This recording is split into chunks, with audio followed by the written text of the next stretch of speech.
পৌষের প্রথম সপ্তাহেই দেশ জুড়ে জেঁকে বসেছে শীত। হিমেল হাওয়া আর ঘন কুয়াশায় বেড়েছে শীতের তীব্রতা, ফলে চরম দুর্ভোগে পড়েছেন খেটে খাওয়া মানুষ। শীত নিয়ে সারা দেশ থেকে প্রতিনিধিদের পাঠানো তথ্যচিত্রে বিস্তারিত জানাচ্ছেন নাইমুর রহমান। পঞ্চগড়ের তেঁতুলিয়ায় হাড় কাঁপানো কনকনে শীত জেঁকে বসেছে। বৃহস্পতিবার সকালে সর্বনিম্ন তাপমাত্রা রেকর্ড করা হয়েছে 10.5 ডিগ্রি সেলসিয়াস। কুয়াশার কারণে সারাদিন সূর্যের দেখা মেলেনি। 2 থেকে 3 দিন পরে এই শীতের তীব্রতাটা আরো একটু বেশি অনুভূত হবে। শীতে কাঁপছে উত্তরের সীমান্তবর্তী জেলা লালমনিরহাট। বৃহস্পতিবার ভোর 6টায় এই জেলায় তাপমাত্রা রেকর্ড করা হয়েছে 11.2 ডিগ্রি সেলসিয়াস। দুপুর পর্যন্ত মেলেনি সূর্যের দেখা।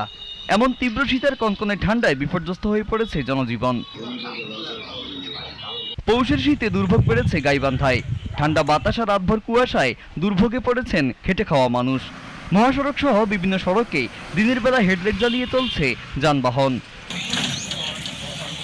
কুড়িগ্রামে তীব্র শীতের প্রভাবে জ্বর, সর্দি, কাশিতে আক্রান্ত হচ্ছে সাধারণ মানুষ। ভোর 6টায় সর্বনিম্ন তাপমাত্রা রেকর্ড করা হয়েছে 11.5 ডিগ্রি সেলসিয়াস। এছাড়া হাসপাতালে অন্যান্য সময়ের তুলনায় বেড়েছে শীতজনিত রোগীর সংখ্যা। বৃহস্পতিবার সকাল থেকে কুয়াশার চাদরে ঢাকা রয়েছে সিরাজগঞ্জ শহর সহ জেলার প্রত্যন্ত অঞ্চলগুলো। দুপুরেও দেখা মেলেনি সূর্যের। সর্বনিম্ন তাপমাত্রা রেকর্ড করা হয়েছে 11 ডিগ্রি সেলসিয়াস। গত কয়েকদিন যাবৎ অন্যান্য জেলার মতো ভৈরবেও বেড়েছে শীতের তীব্রতা। হাসপাতালে শীতজনিত রোগী বাড়ছে নতুন। Naimur Rahman, GTV news.